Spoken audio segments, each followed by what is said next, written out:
kan itti aanu immoo 3.2 basic limit theorem isa jedhu ilaallachaa.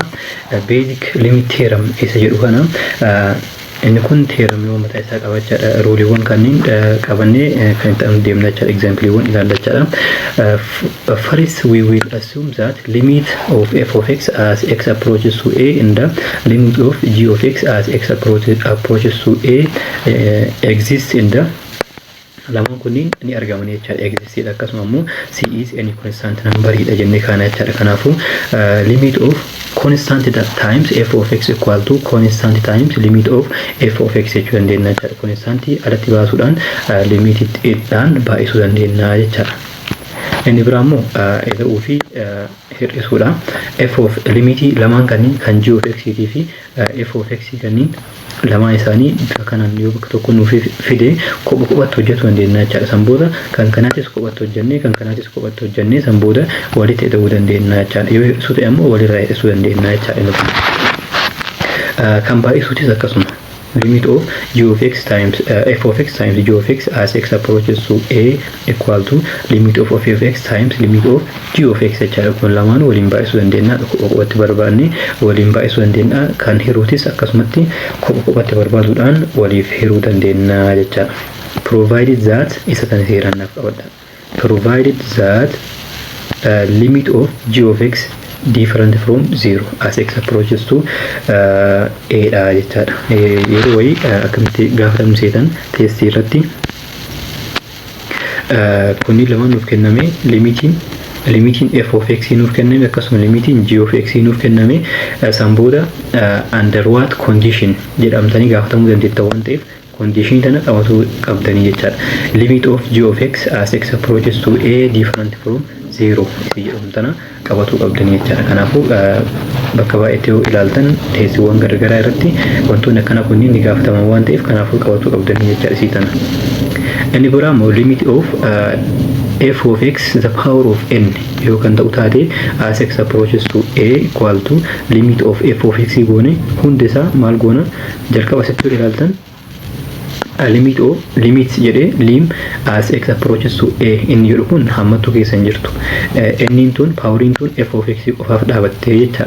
Kanachaan amma limitii kana keessa galchine f of x dhaan limit of f of x the whole inni godhuu dandeenya jecha paawurii isaa. Where n is any real number ida is this property n can be any real numbers positive negative zero integer fraction irrational kan ta'uu dandeetti jecha.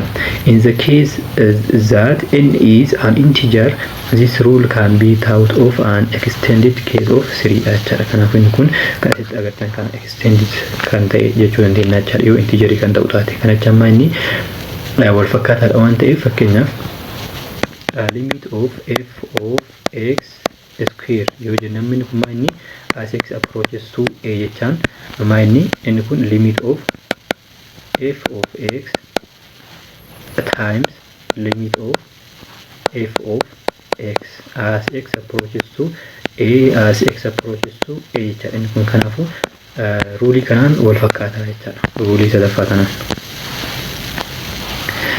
example evaluate the following limits. Limitiiwwan kanneen evaluate godheedha.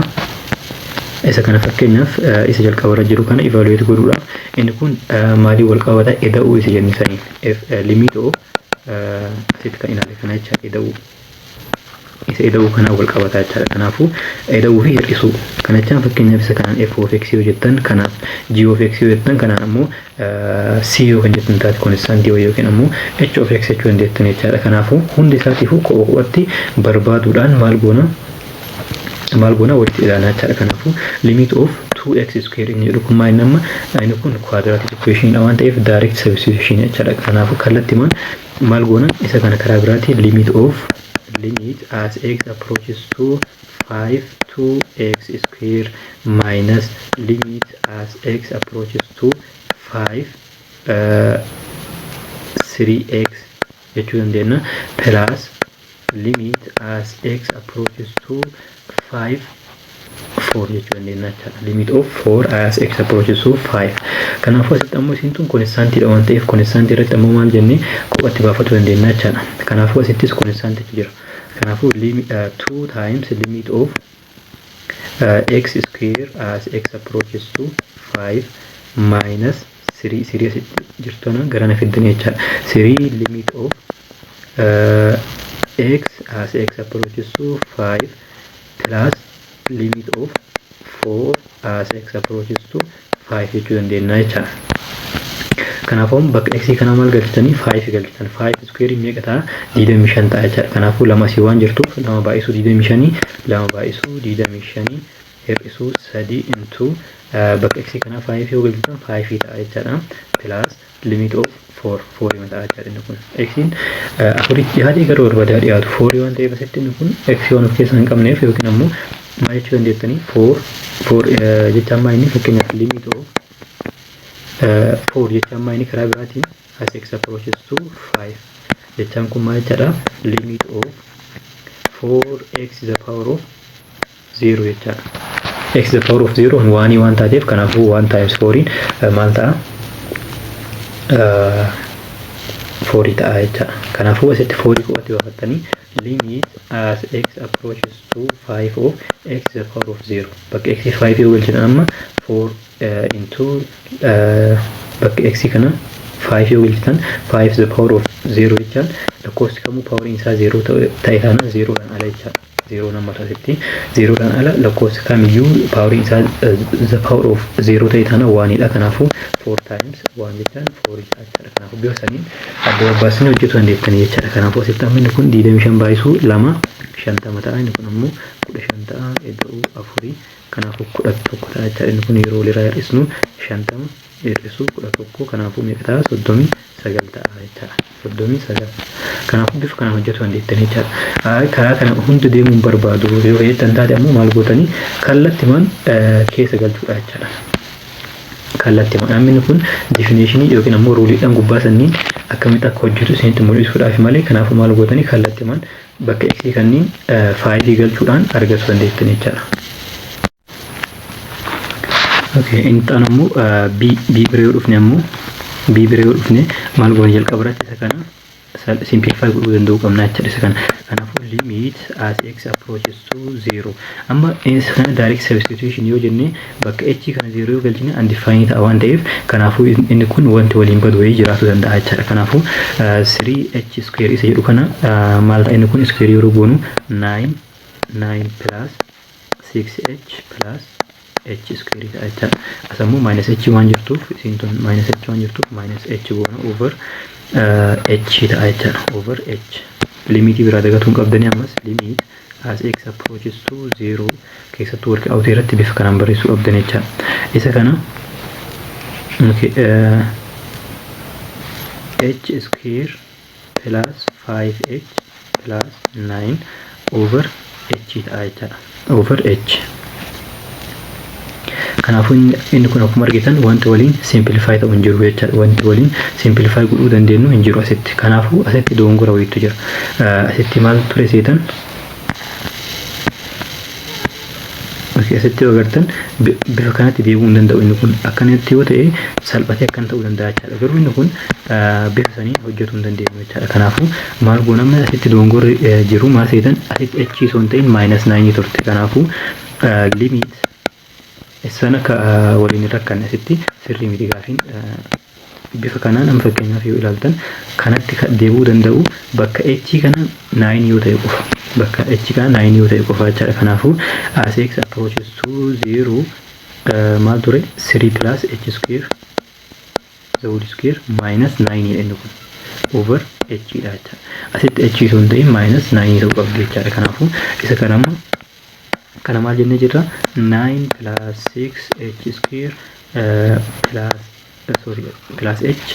h square minus 9 over h dha jechaadha. Kanaafuu amma 9 if 9 asitti plus dha asitti minus dha. Kanaafuu 0 wal godhanii jechaadha. Kanaafuu 6h plus h square over h dha jechaadha. Amma yoo ilaaltan wal nuuf fakkaatee jira. H square plus 6h bakka wal jalee jiru inni isa kana rakkoon qabu h square plus 6h over h dha jechaadha. Limiti garuu biraa nagatuun qabdan limiti ni jirti asittis ni jirti jechaadha. Kanaafuu limit as x approaches to 0 isa kana h common yoo baafattan h into h plus 6 ta'a jechaadha over h dha jechaadha.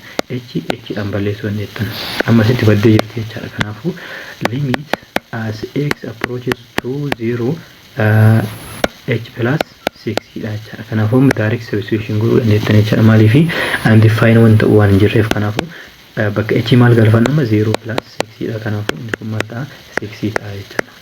Bifa kanaan isa kana keessatti sirreessuu qabdan jechuudha. Kanaafuu deebiin kenna akkuma argitan asitti 6 dha jechuudha. Inni biraa immoo c isa c irra jiru kana immoo hojjetuudhaaf akkam gootanii limit as x t approaches to 0 under radical t square plus 9 minus 3 over t square dha jechuudha. Amma asittis as t approaches to 0 isa kana direct substitution yoo fayyadamtan inni kun ammas undefined ta'a jechuudha. 0 waan ta'uuf t square kanaafuu wanti nuti godhuu dandeenyu yoo jiraate limiti isin biraa gatuu hin qabdanii garuu amma limit as x t approaches to 0 isa jedhu biraa gatuu hin qabdanii jechaadha. Asitti wanti barreeffamu yoo barreessanii garuu bakka qusachuudhaaf asitti maal godhaan asitti isa kana jalqaba simplify godhee san booda limiti itti galchaa jechaadha. Kanaafuu under radical t square plus 9 minus 3 over t square dha.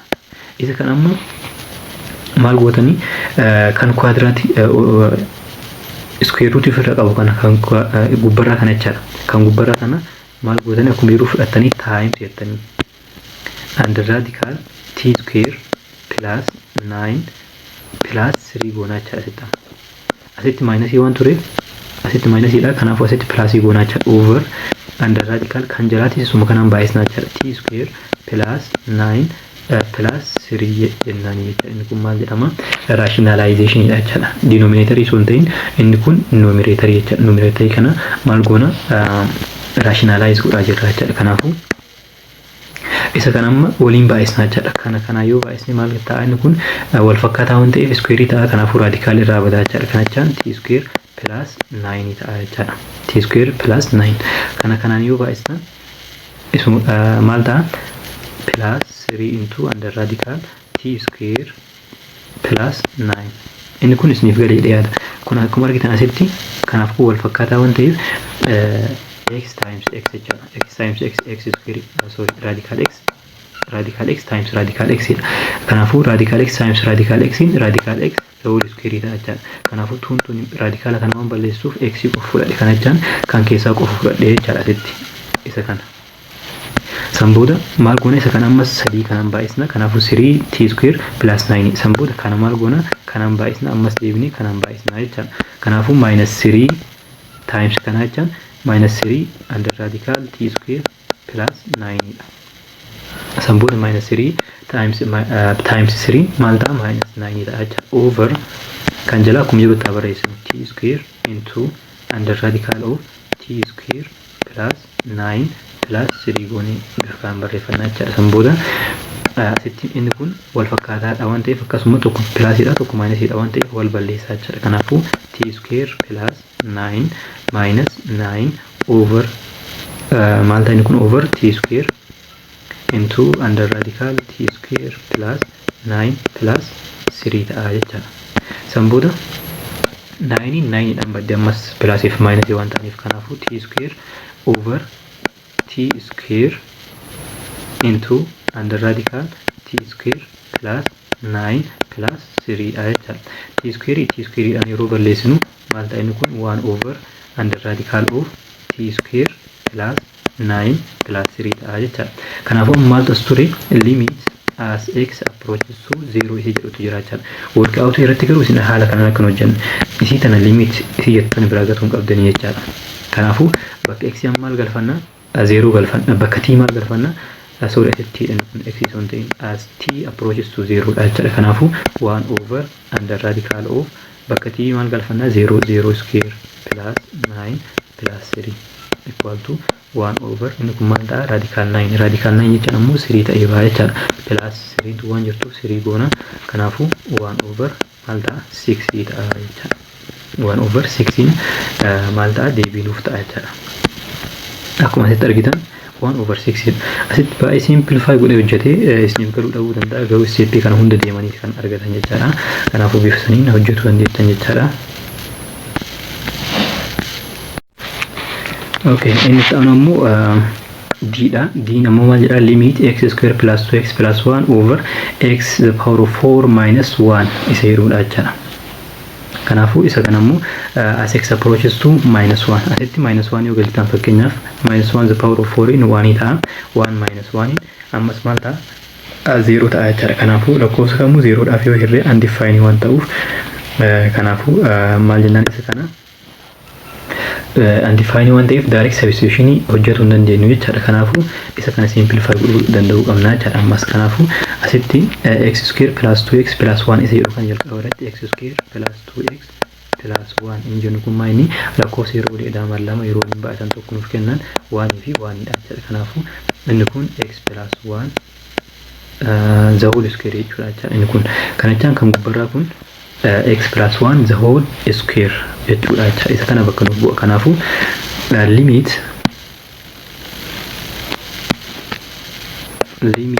as x approaches to minus 1 kan gubbarraa maaliin bakka buufanna x plus 1 the whole square over kan jalaa ammoo x the power of 4 minus 1 dha jechuudha. Isa kana x the power of 4 minus 1 isa jedhu kana ammoo maal jechuu dandeenya x the power of 4 minus 1 the power of 4 jechuu dandeenya. 1 the power of 4 in 1 waan ta'eef isuma jalqabaatti nuuf deebi'u waan ta'eef rakkoon qabu jechuudha bifa kanaan yoo kenna. Kanaafuu isa kanachaan ammoo let y equal to x square yoo kan ta'u taate bakka y maal galfanna bakka x square y galfanna jechuudha. Kanachaan as kana bakka maal galfanna bakka x kanachaan maa inni karaa biraatiin x square the whole square minus 1 the power of 4 jechuudha. Kanaafuu bakka x square kana y yoo galfanne y the power of 2 goonaa jechuudha minus 1 kun waan dha waan ta'eef. Kanaafuu inni kun ammoo maaliin wal qixa ta'a y plus 1 times y minus 1 dha wal qixa ta'a jechuudha. Kanaafuu bakka y maal bakka galfanna x square kana galfanna. Kanaafuu x square plus 1 x square minus 1 jechuudha. Kanaafuu bifa kanaan salphisuu dandeenya isa kana. Kanaafuu limit as x approaches to minus 1 x plus 1 the whole square over isa kana garamitti deebisnee jirra garaatti deebisnee jirra jechuudha. Kanaafuu x square plus 1 times x square minus 1 dha jechuudha. Inni kun x square minus 1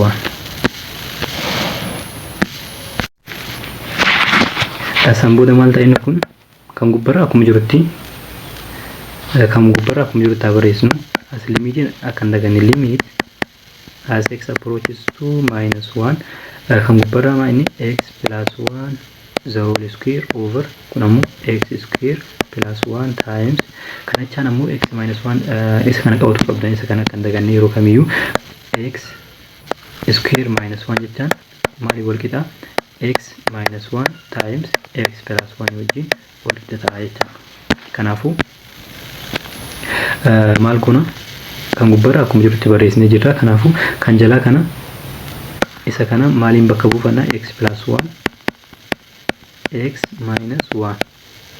Kanaafuu kan gubbarraa ammasitti akkuma argitan kun x plus 1 square dha. Kanaafuu square takka kana yoo kan balleessuun taate gubbarratti kan uufafu x plus 1 dha jechuudha over x square plus 1 times asitti baddee jirti isin kanaafuu kan asitti hafu x minus 1 dha jechuudha. Kanaafuu maaltu jiraas limit as x approaches to minus 1 x plus 1 over x square plus 1 times x minus 1. Ammasitti wanti bakka x kana minus 1 yoo galfanne undefined wanti godhu hin jiru jechuudha. Kanaafuu maal goona direct substitution fayyadamna jechuudha. Ammas asitti direct substitution fayyadamuu dandeenya. Kanaafuu minus 1 yeroo bakka x kana galchinu minus 1 plus 1 over as minus 1 the whole square 1 ta'a. Asitti 1 plus 1 jechuudha. Inni kun karaa biraatiin kanaafuu 2 ta'a jechuudha. Inni kun 2 into kun ammoo minus 1 asitti minus 1 ammas 1 jirtuuf minus 2 ta'a jechuudha. Minus 2 Kanaafuu amma kan gubbarraa 0 waan ta'eef yeroo waliidhaan 0 waan ta'eef 0 over -4 kanaafuu 0 ta'a jechaadha. Kanaafuu limitiin keenya kun maal limitiin asitti nutti argamu maal ta'a 0 ta'a jechaadha. Kanaafuu asitti akkuma argitan limitiin kun maal ta'e 0 ta'ee jira jechaadha.